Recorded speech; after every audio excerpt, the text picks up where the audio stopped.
Oh gosh, I'm gonna have to mute. Great.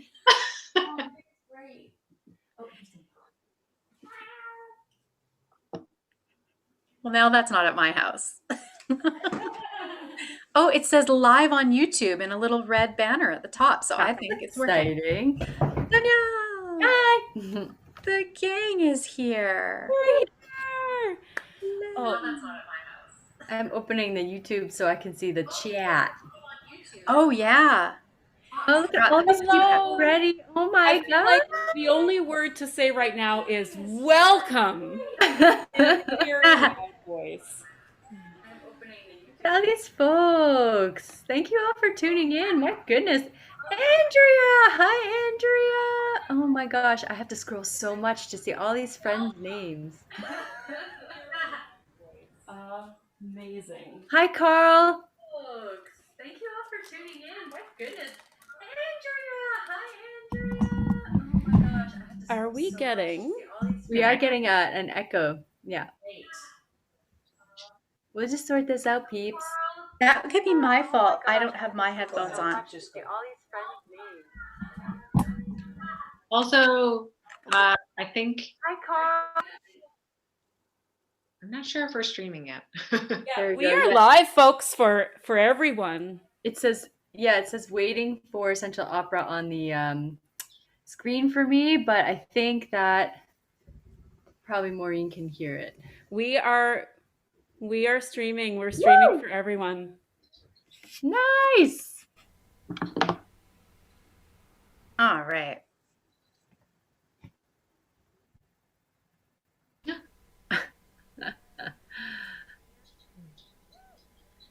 Melissa, did she say yes? I don't know. I think so. All right. How we Stay doing? tuned for January. Right? That's stay tuned, right? Exactly. How are we doing, folks? How's this? Yeah, that's good for me. I can hear you really well. Hey, Mom. Thank you for watching.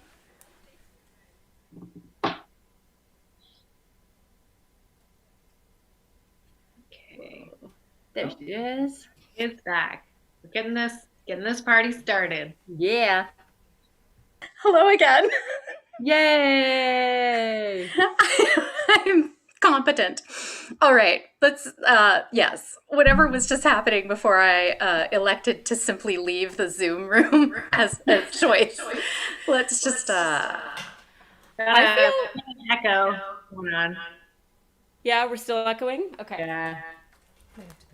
Okay, great. Well, welcome to everyone who's watching. Maureen is just going to do a little bit of tech. Thank you everyone for standing by.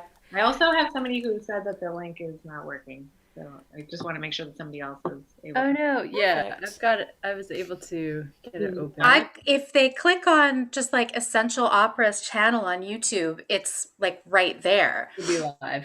However, if the link didn't work, they can't see me telling them that. Ah! So, but if you have someone specific, you could text them or something like that to just like go to YouTube Essential Opera, and it's at the top of our channel because it's live now. It's always like, look at that thing. I'm just going to tell Tara what's happening. We're trying to figure out if people can hear and see us. Lovely. Isn't that That's a good nice? thing to figure out. If you are watching, this is Tara Scott, our music director and conductor. The best.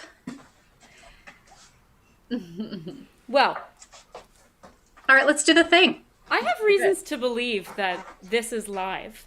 Yeah. It is. It definitely is. Gavin is saying hello in the chat on Isn't YouTube. that wonderful? And here we all are, and it's working, and I can see us on YouTube, but I'm going to close us. Oh, there's a bunch of people in the other chat telling them to come over here where the cool kids are. Thank you, Gavin. Gavin is going to shepherd our adoring fans over to the correct video. That's really funny because, of course, the chat means just like the comments slowly loading on the other video. So that is not optimal. But somebody's asking, how can people access it from now on? They should have a link to this exact direct stream. Yeah, and this is public. In their ticket email. Yes. But if you go to the Essential Opera YouTube channel, it's just there for everyone. That's right.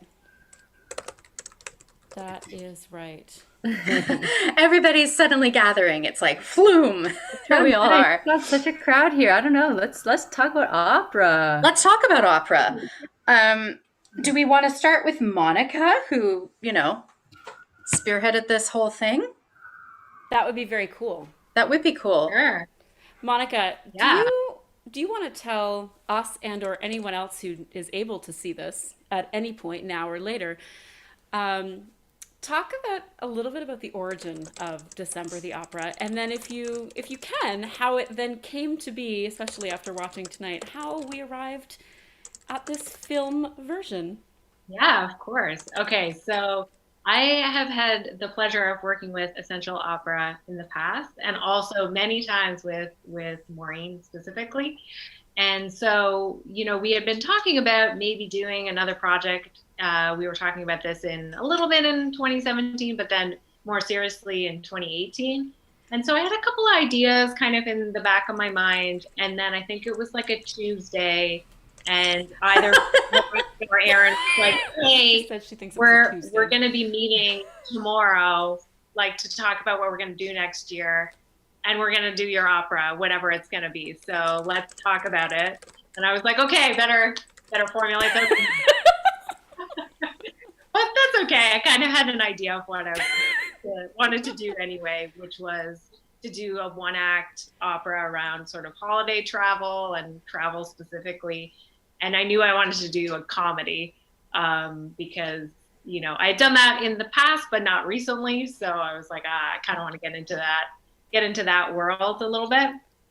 And so then kind of went from there. We basically had a meeting, and then I think it was about 5 seconds later, there was a grant that was due. Mm-hmm. That's always the way it is. And it's always just Maureen on her laptop saying, well, I'm writing the grant right now.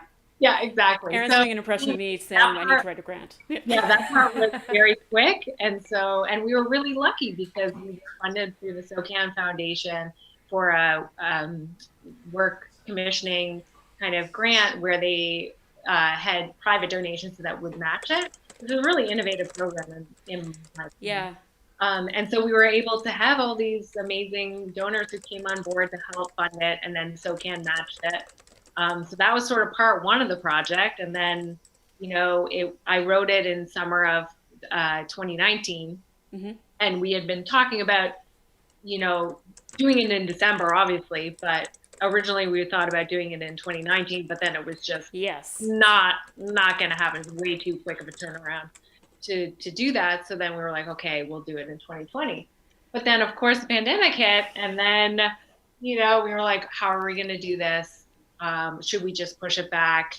But then we all just came together and we were like, okay, let's re-envision this and what we need to change to make this still something that people can watch and enjoy even if they're far apart. So that's just like a little bit about it, I guess. And we kind of casually asked you to just, make it work for Danielle staying in New York and not being anywhere near us here in Halifax. Yeah, originally, I would normally for an opera, I would be there, and I'd be workshopping in person and, and everything. And this is like, I cannot really cross the border right now. Yeah. Or I can, but like with many, many restrictions. Not easily crossing the border. Actually, this might be a good time, even though you can't hear anything, Tara, to talk. Maybe Danielle and Tara, do you want to share, and we'll give you these, your thoughts on what it's been like to be just completely apart and just so very distanced during this process about this love opera, really? Danielle, do you want to go first?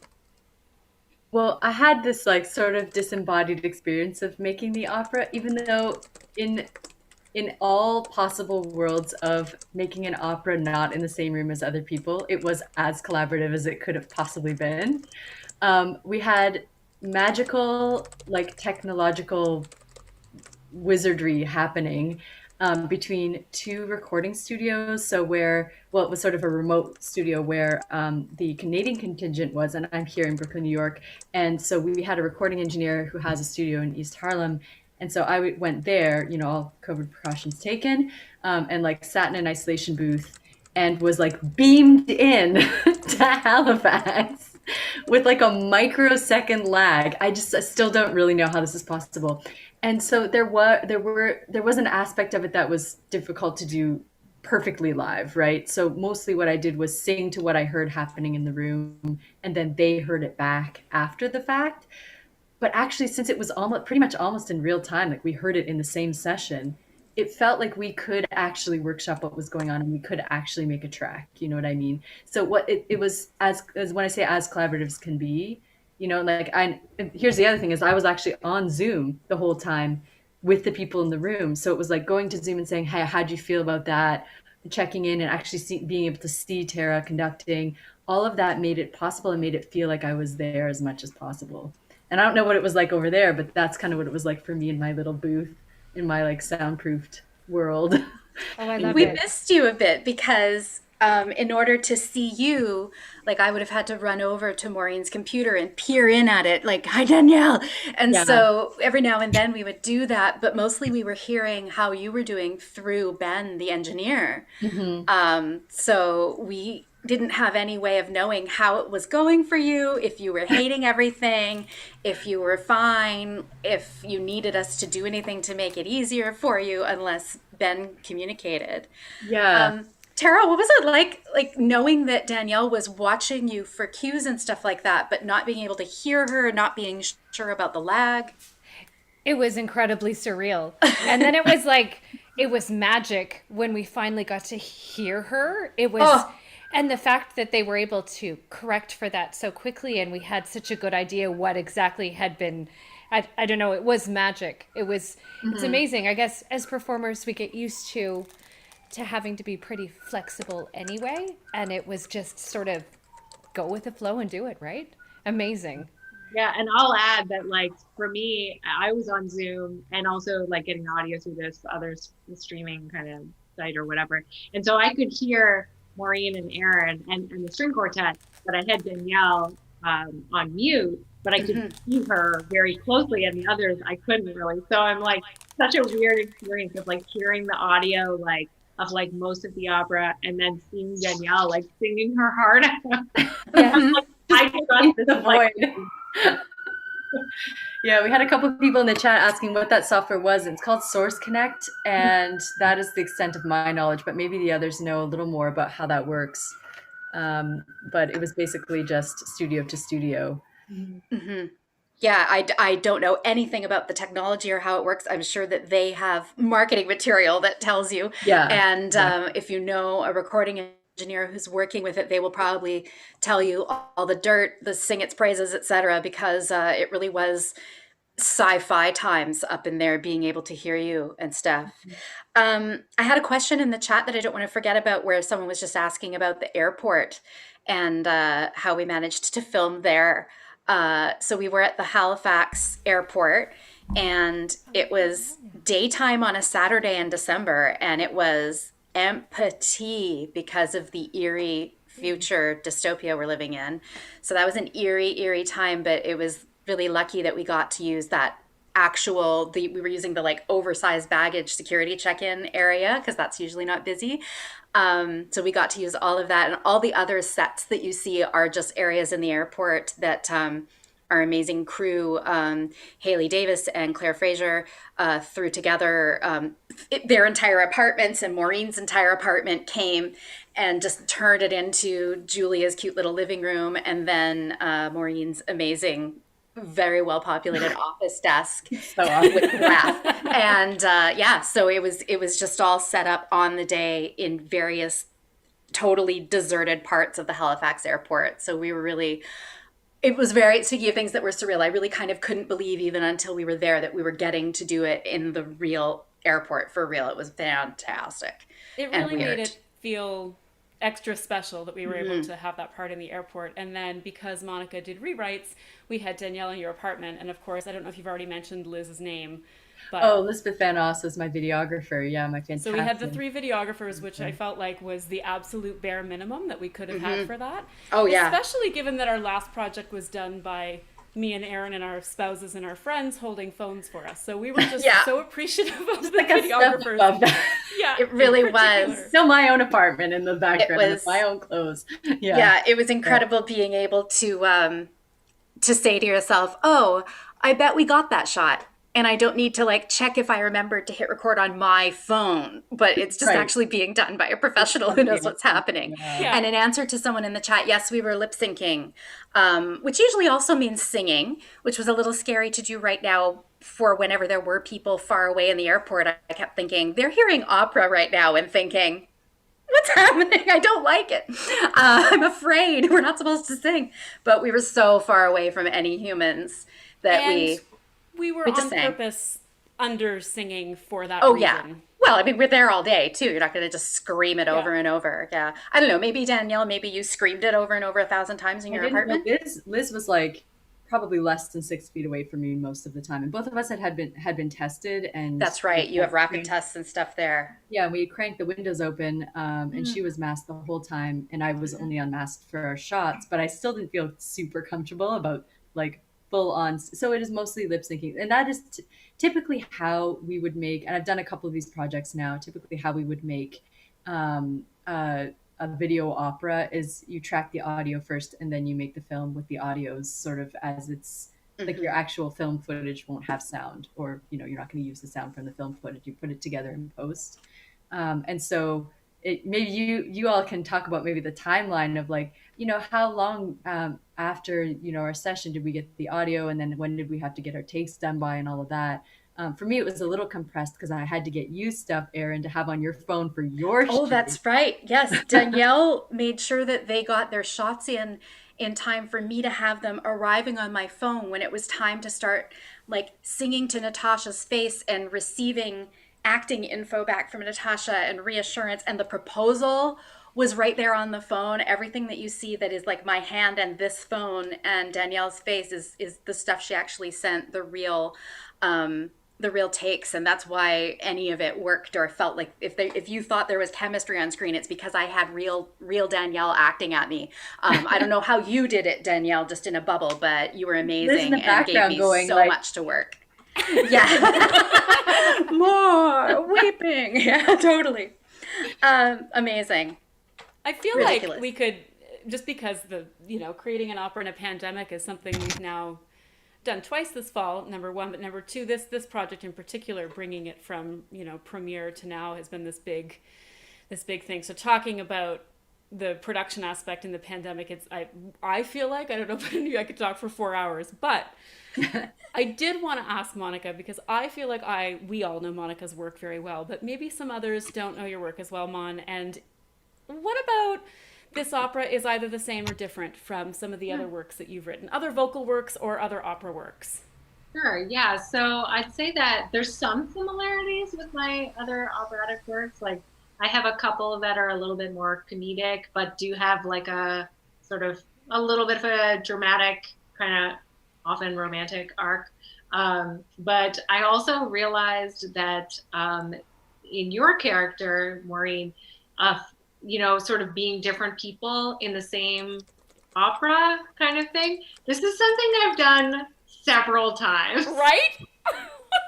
And I kind of didn't realize that until, I was thinking about it a little bit more deeply. But, my most recent opera before this was April, which if any of you are thinking, oh, December, April, my like long-term plan is to do one for every month, but it's probably going to take me until I'm like 80. So like, but in April, there's like a person who keeps coming back sort of in slightly different iterations. And in the opera that Maureen premiered, probably my first one, Cake, also has somebody who plays 3 different characters, and it's sort of like increasingly funnier each time. Mm-hmm. Kind of thing. So in that way, I think it's a little bit similar. But I think in this one, it's probably the most, I think it might be the most comedic one that I've written. I don't know, certainly the most romantic.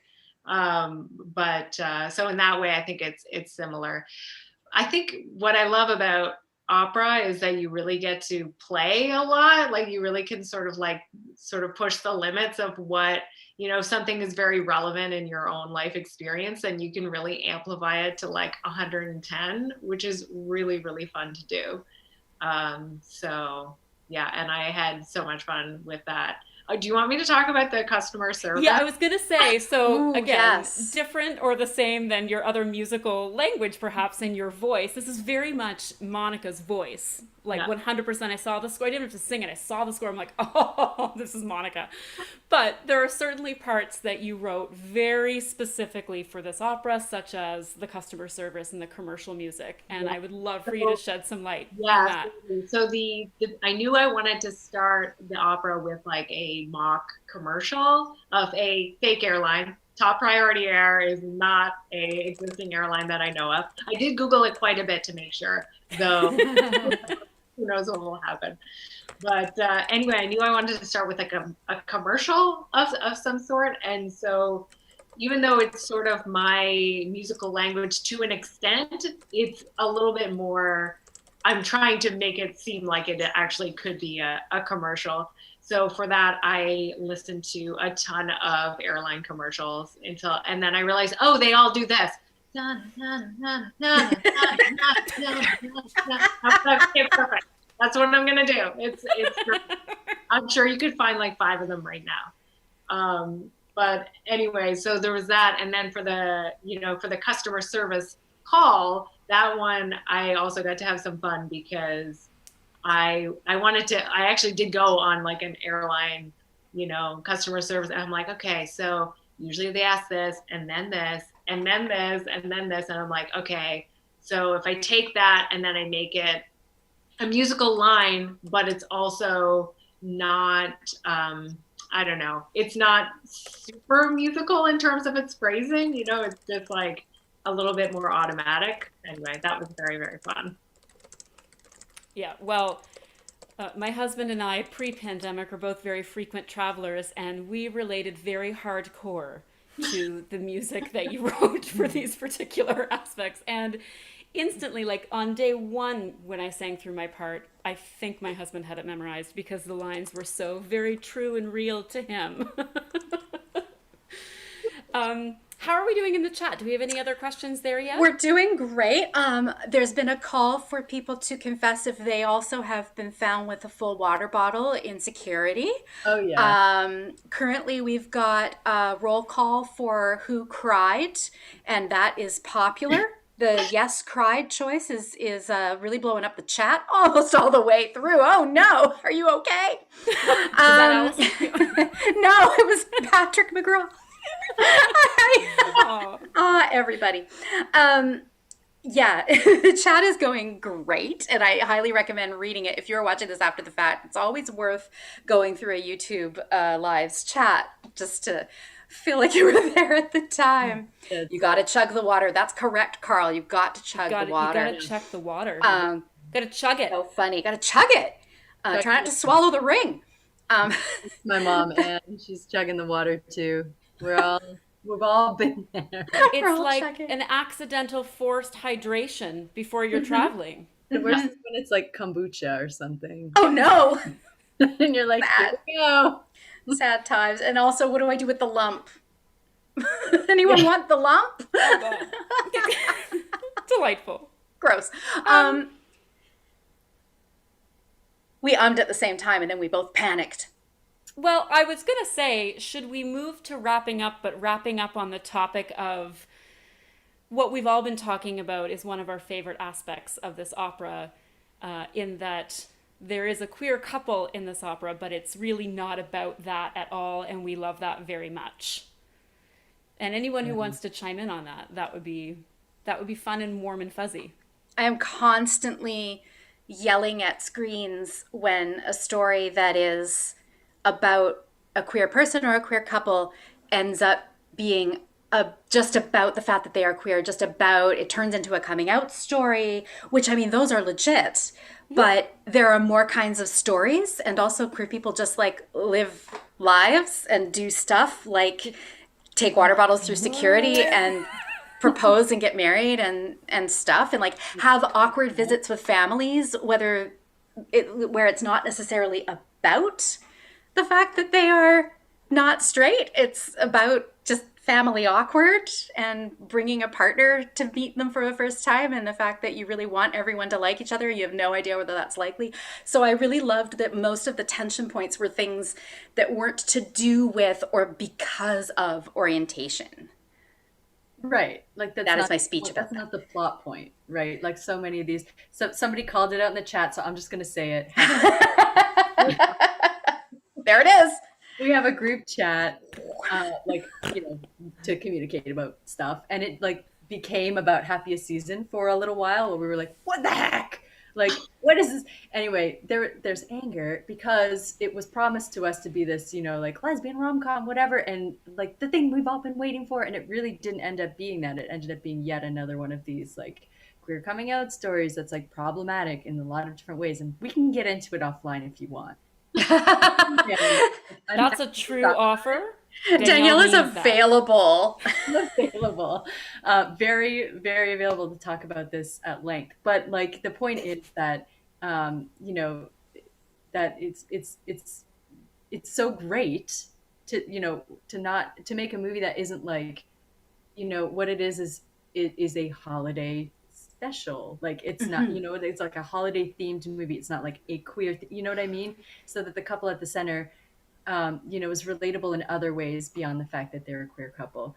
But at the same time, there's sensitivity to actual experiences that are particular to the queer experience, right? Like having to think like, oh, is part of why I don't really feel like I fit in with my family the fact that I'm gay? Like, at the end of a long list of other things, or it's a mini opera, obviously, so we don't touch on a lot of stuff, but like, going through security for a lot of queer people is like kind of a different experience. And other little things like that can make their way into something like this and not totally center and like hijack the narrative onto them. And that I think is really maybe just a more well-rounded way of going about telling a story like this. So kudos, Monica. Like, Yes. Yeah. Such Extremely kudos. Yeah, relatable, but like not just about the one plot point, the one thing where it's always about, Yeah.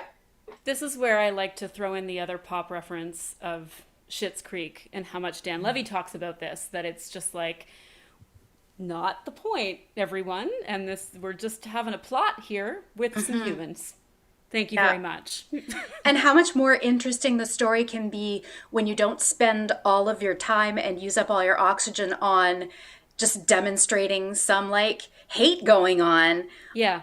When it's like, actually, could we just like pretend that's not a thing for a moment and see what people just like are like and what their stories might be if that weren't the story? It's so much more satisfying. And the fact is that by not having that, well, Monica, maybe you could have had that and also had room for this because you're brilliant, but I feel like it's part of the reason why there was room for so much subtext and hints about who these characters are and what they are like in life, which isn't specifically noted in the libretto, but it gives it so much richness and background, and I'm seeing a lot in the chat of like appetite for more episodes. Yeah. Well, this has been really fun, and I know that the five of us could just hang out for 6 hours, but maybe we should wrap up unless there's any pressing questions in the chat. But I don't think so. Hopefully I didn't miss anything. We're available, we're accessible. Please write to us. Find us on whatever platform you like to use. That can be Facebook, that can be email, that can be whatever you want. We would love to chat more about this, obviously. And thank you for bearing with us as we figured all of the things out. I've had a request for cat names. That's Frankie. Oh. And earlier, the black and white you saw was Jerome. And I'm currently grateful that Frankie hasn't been attacking me this whole time. Frankie hates singing, so if we'd sung, I would have been being bitten on screen, which is not cool. Like a lot. Well, from the bottom of my heart and our hearts, thank you for joining us. and we're going to go sanitize and air out the room and wash hands and whatnot. But thank you from everywhere where you're watching, and for your love and support of this show. It means the world to us. Absolutely.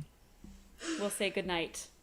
Good night, everybody. Happy solstice. Yes, happy solstice. We did it. We made it through the dark bit. It's all uphill from here.